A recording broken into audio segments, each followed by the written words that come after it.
This is the Fossil Gen 4, and this is the Fossil Gen 5 HR Carlisle. The Fossil Gen 5 HR is, in my opinion, one of the best smartwatches of 2019.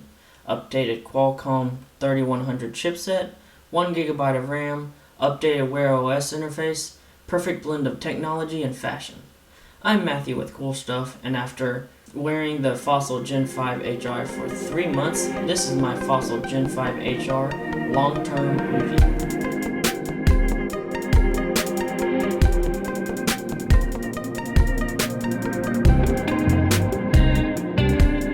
First, I just want to say that instead of saying Fossil Gen 5 HR Carlisle, I'm just going to say Fossil Gen 5. So let's get the quick specs out of the way. This watch costs $295, no matter which option you decide to go with, whether that is the option with the silicone band, or the leather band, or the metal band. So you can kind of decide which one you want. They're all 22mm bands. So this watch has the Snapdragon 3100 chipset with 1GB of RAM and 8GB of internal storage. The screen is a 44mm case, so I guess the screen isn't 44mm. And no matter which one you go for, whether it's the Carlisle HR or the female-directed Juliana HR, the case is still the same 44mm size. There are tons of sensors such as a gyroscope, a heart rate monitor, NFC for payments, accelerometer, and altimeter. The watch also has a microphone for taking calls, and with the new updates, you can take calls on the iPhone as well. If you want to look like a secret agent, then that's cool, but I personally don't see myself using this feature, so I don't really use the microphone and speaker for taking calls, but it is what it is. The watch uses a 22mm band, as I said earlier, so if you want to switch from the silicone band when you work out and then use the metal band for a night out, then you have that option. Now on to the review. I've been using the Gen 5 for about 3 months now, and I really have enjoyed it. Compared to my Fossil Gen 4, it is significantly better. I haven't had any stutters when it comes to navigating the interface. This was an issue with the Gen 4. Also, the Gen 4 came in a 45mm case, and even though the Gen 5 is only 1mm smaller, it does make a difference. In my opinion, the Gen 4 was a great watch except for the stutters. The Gen 5 addressed this issue, and also the issue of the Gen 4 looking kind of bulky. Yes, it's circular and does look like a traditional watch, but the way the case is, it looked bulky in my opinion. With the Gen 5, the case is 1mm smaller, but also the edge of the case just slopes down like a traditional watch. In fact, I have my traditional Fossil watch here, and the Gen 5, other than the screen, you would have no clue that it is a smartwatch if you were wearing it. I put it side to side, and it really is the same, basically the same watch. That's what I believe a smartwatch should do. The watch comes with a large selection of watch interfaces pre-installed by Fossil, but you can also go into the Google Play Store on the watch and download and buy more watch faces. I love a watch face that is more reminiscent of an analog watch, but when I work out, I want a watch face that will give me information quickly, so I can switch from the analog watch face to more of a sport watch face that gives me more health information. I will say that you will probably want to get a screen protector for the screen of the watch, because the screen is not protected by raised bezels like the Samsung Galaxy Watch is. So in order to protect the screen from any scratches and buffs you may get from like hitting the table, I do suggest a screen protector. This video is by no means sponsored, but I will link the screen protector on this watch down below in the description below.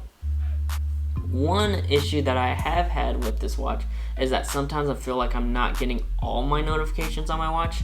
Now this may be because I've turned off notifications on certain stuff on the watch that I am unaware of, but I don't remember doing that. So maybe if I'm receiving them, maybe I'm receiving them and just don't feel the vibrations from the notification. Also, I haven't been able to get the alarm to go silent. When setting an alarm on my phone, the alarm when it goes off also goes off on the watch. I don't know if there is a way to change it to where it silences the watch alarm when it's on the charger or not, but I still am trying to figure this out. It just makes no sense to me to have both the watch and my phone next to me charging and then both of them going off at the same time. Overall though, I have really enjoyed using this watch with the last few months. It has been my favorite smartwatch to use as of right now, and I've had the Gen 3 and the Gen 4 and now the Gen 5, the Galaxy Gear S3 and the Galaxy Watch, and even the Huawei Watch 2. Again, it has the perfect blend of technology, style, size, software, and hardware. I know that if you do have smaller wrists and want a watch that has similar specs and features and want a smaller watch, Falster has the Skagen Falster 3 that was just released. Skagen is a subgroup of the Fossil group. For the same price of $295 and specs, you can get a smaller and more minimalistic watch. I'll put a link to both the Fossil Gen 5 and the Falster 3 in the video description below. So, I want to address the fact of Wear OS. The Wear OS platform has definitely changed since it was Android Wear, which was on the Fossil Gen 3 Q Explorers, and then it updated, and then on the Gen 4 it was on Wear OS, and now it's on the Gen 5 as well. Wear OS in general has gotten considerably better than it was.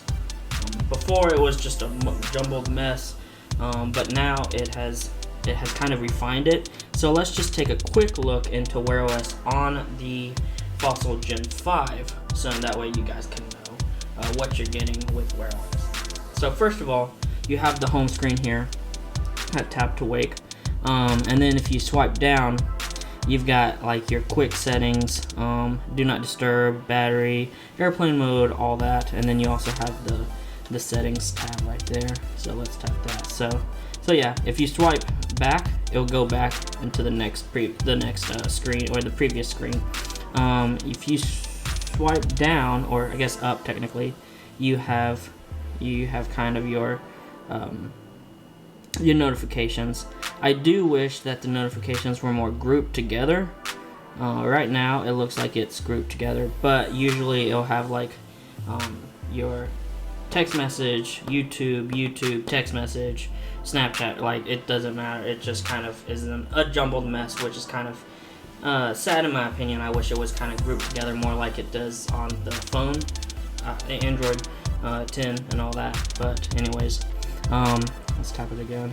If you swipe to the left or right, you get your kind of Google Assistant, like what's going on today. Let's see, you got stuff like that going on, and then you swipe back, and then on the right you kind of have your tiles and all that as well, weather and all that, and you can add tiles to it.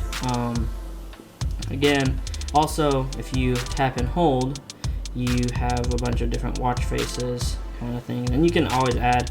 Wear OS, the good thing about Wear OS is that there are a ton of watch faces, unlike your Apple Watch interface, where you only have a select amount of faces. On the Android Wear OS or Wear OS platform, you've got a ton of watch faces, and you can get them on the not only does this watch come pre-installed with a bunch of watch faces, but you also have watch faces through the Play Store. So if you press the middle button here, you'll be with your different apps, and you can Play Store, maps, stuff like that. So yeah, that was a quick run through of Wear OS.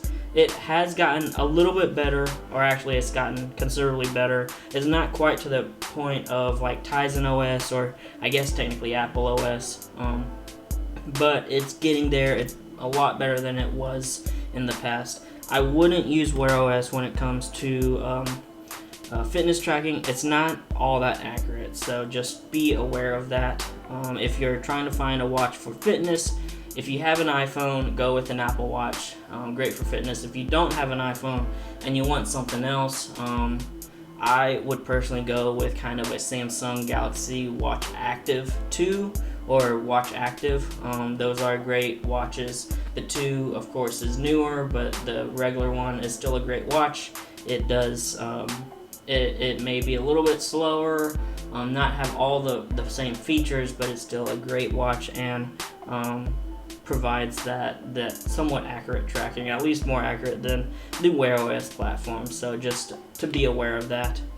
I just wanted to bring up Wear OS to your attention. And again, it has gotten a lot better, and Android will eventually come up with a new Wear OS update, and it will get even better over time. Thanks for watching. This has been my Fossil Gen 5 HR long-term review. If you liked my video, go ahead and give it a thumbs up. If you want to see more, go ahead and subscribe.